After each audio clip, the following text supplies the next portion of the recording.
Production funding for Sports Files is made possible in part by Infinity of Memphis has moved to Germantown Road, just half-mile north of Wolf Chase Galleria, and is proud to support WKNO for its quality broadcasting and service to our community. Quality and service? No wonder Infinity of Memphis feels at home on WKNO. the WKNO Production Fund, the WKNO Endowment Fund, and by viewers like you. Thank you. Today on Sports Files, I chat with the head coaches for this season's AutoZone Liberty Bowl game, Bill Snyder of Kansas State and Arkansas's Bret Bielema.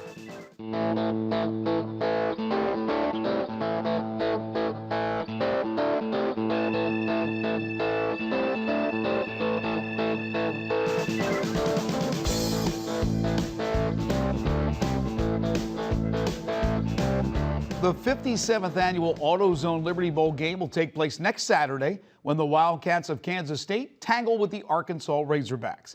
The Big 12 SEC Showdown features two teams that finished the regular season strong. The Hogs took down 5 of their last 6 opponents to finish the campaign with 7 wins.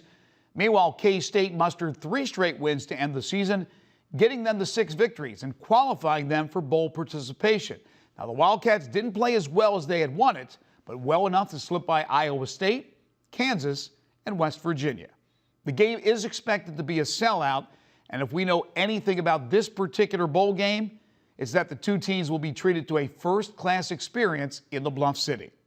Today, the recent inductee into the College Football Hall of Fame, Bill Snyder, and his former defensive coordinator and now head hog, Bret Bielema, together again on Sports Files.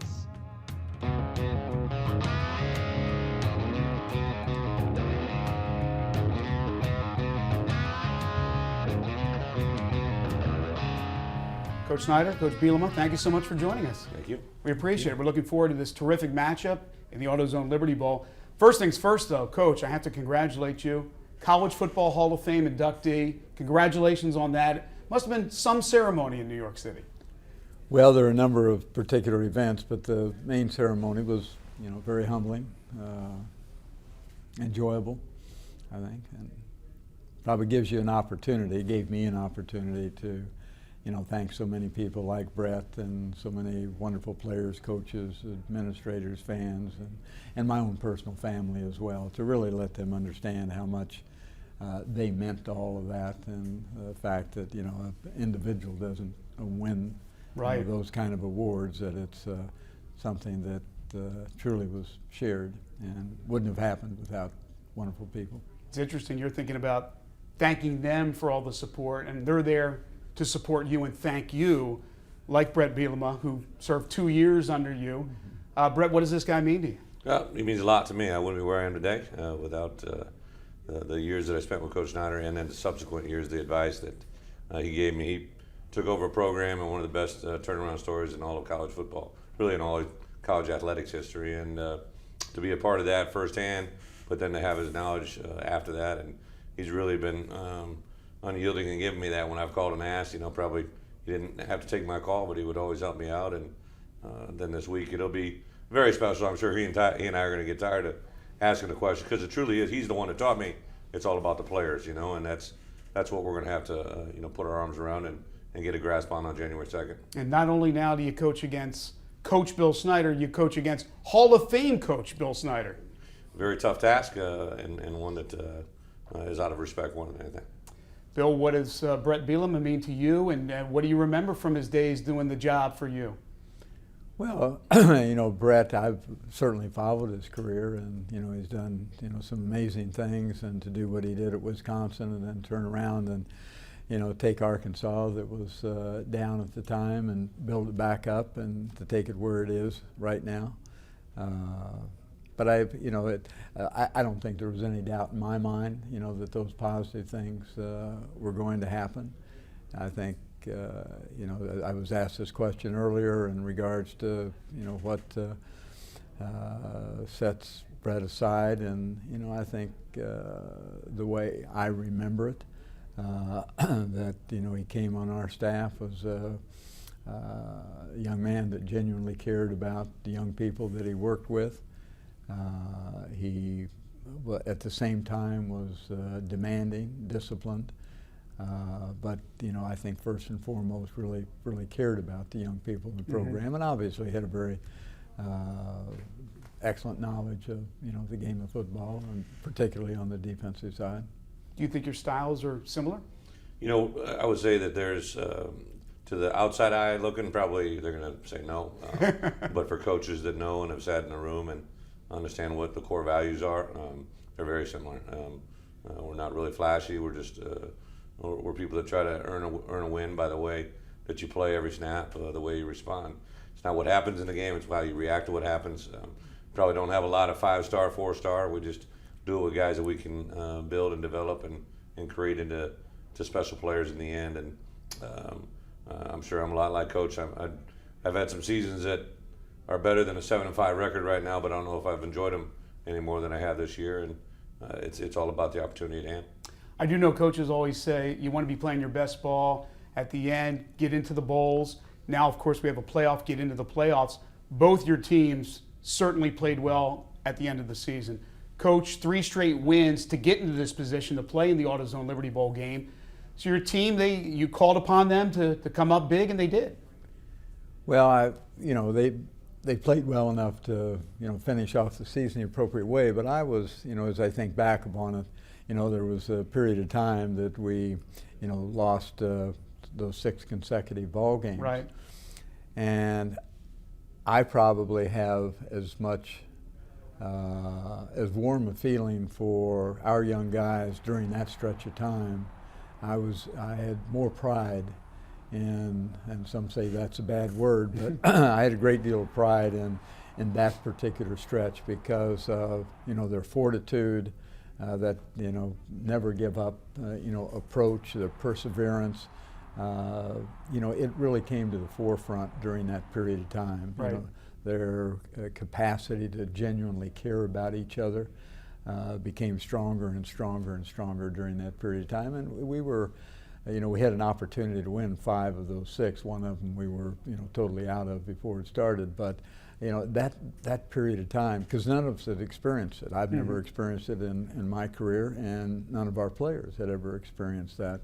And for them to stay together and manage that period of time when they came up, a little bit short, week in and week out, it was really special. And so I admire our young guys for that period of time.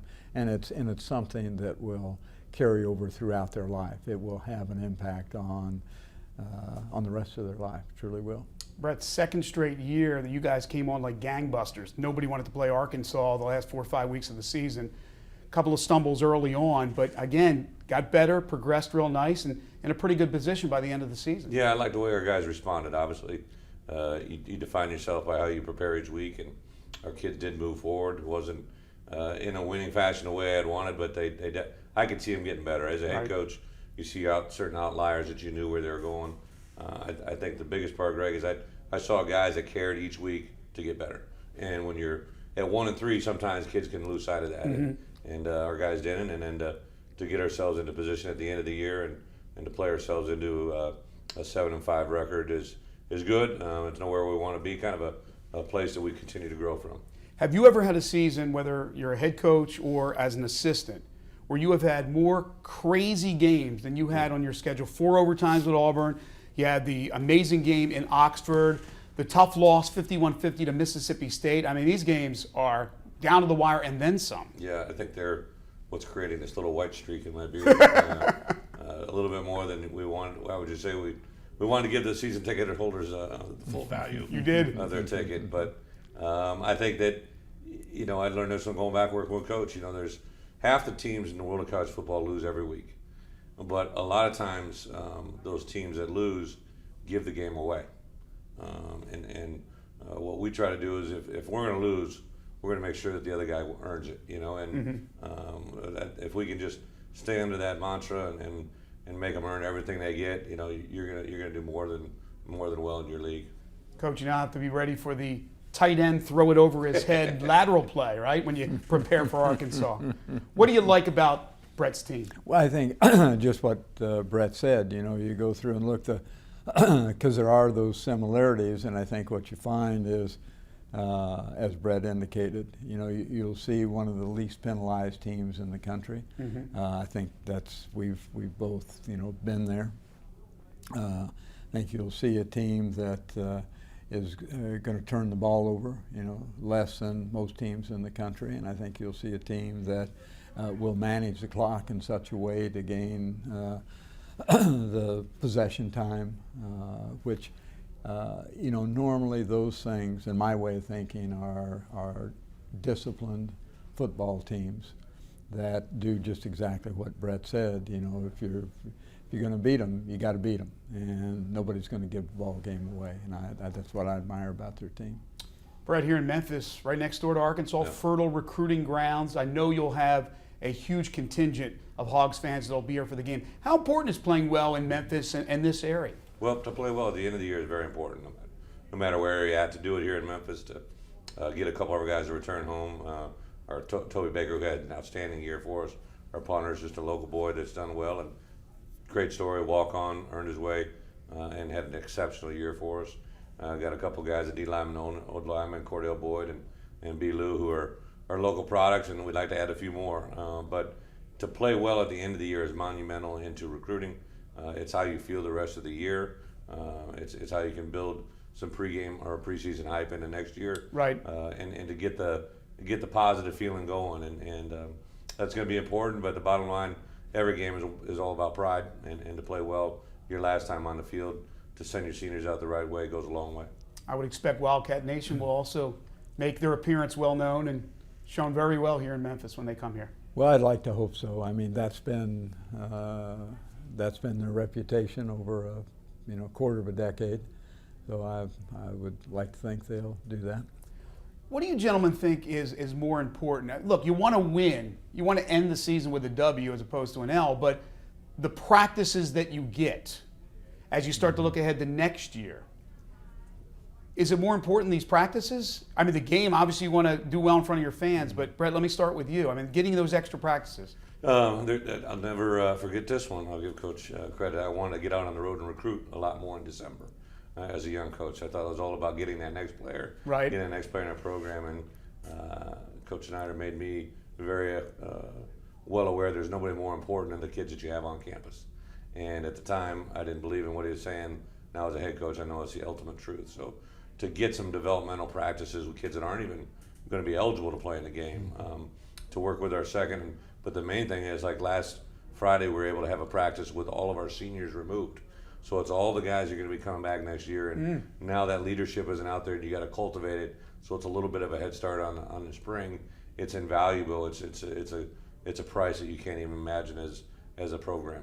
Coach? Well, as Brett said, I mean, that's always been my feeling is, you get that additional spring practice is what it amounts to, and you get the opportunity to develop the people that are most significant in your program.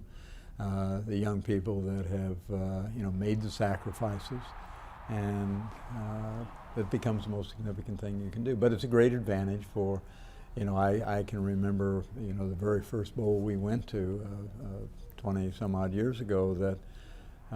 It was a new experience for our program. When Brett and I had been at Iowa, we'd gone to a number of bowl games, but at Kansas State University, it was only the second. School was 105 years old, and it was only the second bowl that they had ever gone to. New.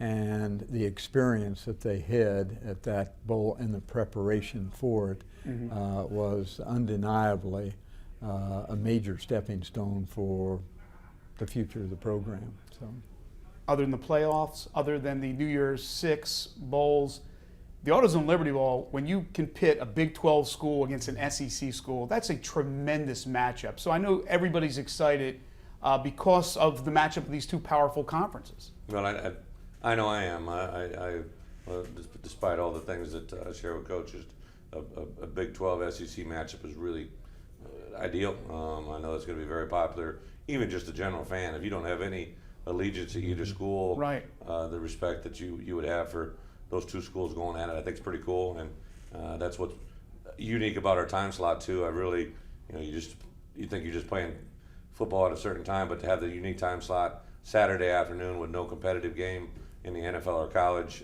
is really, truly makes it a great, great experience for the AutoZone. And great exposure.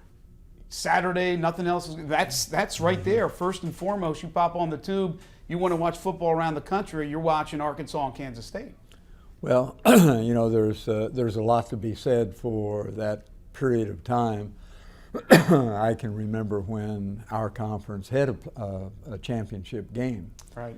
And that was played on, there were only two at the time, and that was Big 12 and the Southeastern Conference that had championship games, and one was played in the afternoon, one was played in the evening. So each in its own right were the only ones televised throughout the nation. It was the only game on. And so there was that amazing exposure that took place during that period of time, and I'm quite certain this is identical to that. If you could tweak something about the game, about college football, what would you tweak or change, Brett? You know what? I know how much our players, our coaches, our administrators, and our fans invest in the game. If there's a way that you could, and I don't want to make the game longer, but what you hate to see is you hate to see a game decided by an incorrect call. And by that call, I don't care if it's a penalty, a non-call, or a call, a play that isn't reviewable because of some certain language or whatever. And I know there's no perfect world, but that's you know, I'm a big guy that could say if we could get that utopia of college football to have the game go in the hands of the rightful victor, the guy that has really truly earned it. That would be I myself, even as a head coach, I don't want to win a game by giving the wrong call, by someone not be given the true value of the play. You know, so that's just me. That's a little pet peeve of mine. I sit on a rules committee that takes up way too much of my time. Right. But it's because I really truly do believe in that. Especially when you have the technology today. Well, you do, and you know, you have kids that invest their lives, and as coaches, it's not just a profession; it's a way of living. That to have it boiled down to 12 games and to have something taken away from you that could easily be rectified is something that motivates me. Bill, you've been around the game a long time. A lot of things have changed. I'm sure a lot for the better. But what would you do to tweak the system if you could? Well, I don't think it would have anything to do with on-the-field play, et cetera. I think it would be, I'd be more inclined to encourage us not to lose sight of what the true value of college football happens to be. You know, I think so many people say the game is like life, and you know, in all reality, it really is. I mean, the values that can be extracted from the game of football and the preparation for it and being in a program over a period of time is instrumental in, you know, the values that give young people an opportunity to be successful in life. And, you know, we've kind of gotten away from, you know, what all that's really all about. We lose sight of the fact that educational institutions are just exactly that. Right. And, you know, I'd certainly, you know, we've kind of got the donkey by the tail, so to speak, and it's wagging us pretty good right now. So I would hope that at some time that can kind of settle in its rightful place. Well said. Brett, I've had the opportunity now to sit down with you a couple of times here on Sports Files. I thank you. It's a pleasure watching you coach, and it'll be a pleasure watching you coach against Coach Snyder in the AutoZone Liberty Bowl game. And Coach Snyder, my first time to meet you. It's an absolute pleasure. It's a thrill. Again, congratulations on your well-deserved induction into the College Football Hall of Fame. We look forward to you guys clashing on January 2nd. Thank you very much. Thank you so much. Appreciate We'll take a short break. Overtime is next.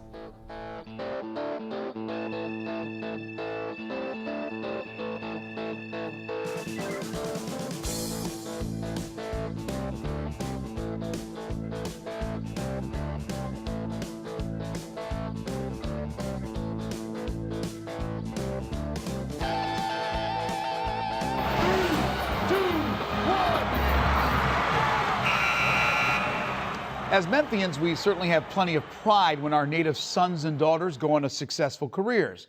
Many achieve it under the radar and without much fanfare. Others find it hard to avoid the limelight.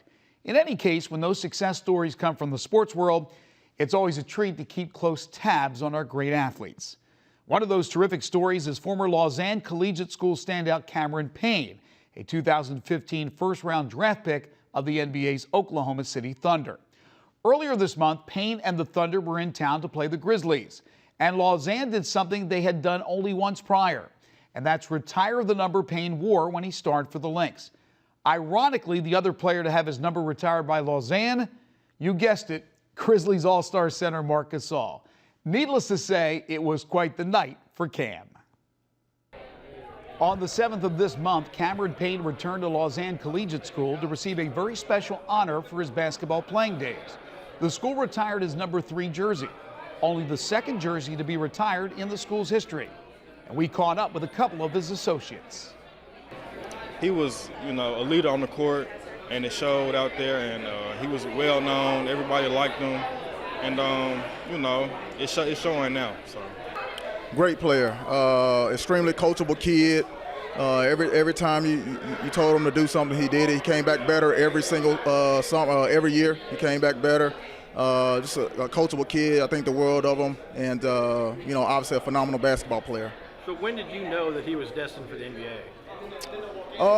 Quite honestly, I knew he would have a shot, but I thought it would be after 4 years of Murray State. Quite honestly, I didn't think it would happen so quickly. But he just has the it factor. Coaches talk about the it factor all the time. It's just something about him that he just has it, and I knew he'd have a shot one day. After a formal reception, everyone retired to the gymnasium, and between the women's and the men's games, Cameron was presented with his number 3 jersey. The stands were filled to capacity with family and friends who had come to witness the ceremony.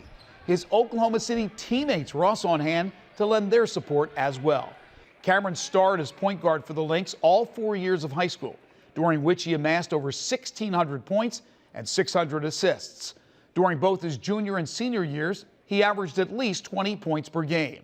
And in his senior year, he added 10 assists, 5 rebounds, and 4 steals per contest.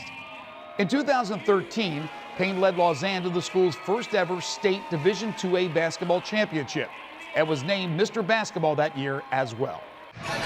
Real quick, what did it mean to you having your jersey retired?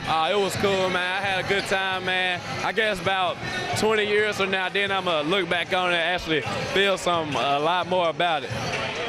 Appreciate it. Thank you.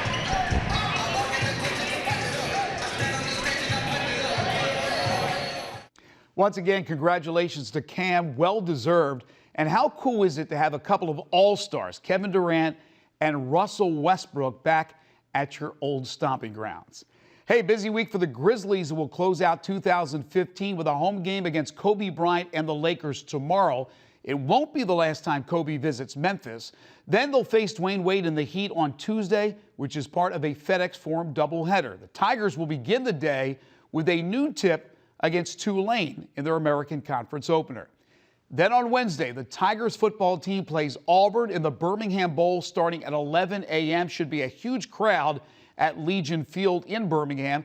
With a victory, Memphis would finish with 10 wins for a second straight season. And that's going to do it for 2015. Happy New Year to you and yours. Make it a prosperous and safe 2016. We'll talk to you again on January 2nd. Until then, have a great week, and we'll see you next time.